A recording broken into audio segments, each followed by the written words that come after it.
everyone, welcome back.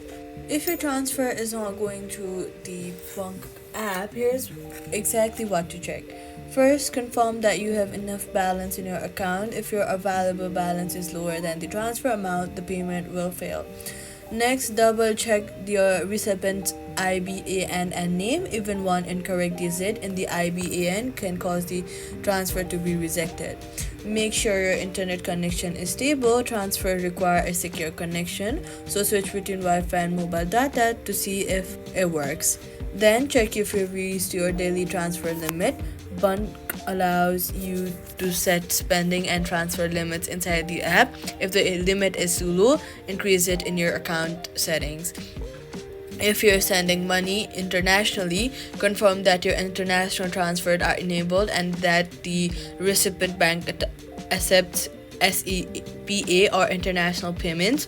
Restart the app and try again. If the issue continues, contact bunq support directly through the app, and that's how to fix the bunq transfer not going through. Subscribe for more quick fixes.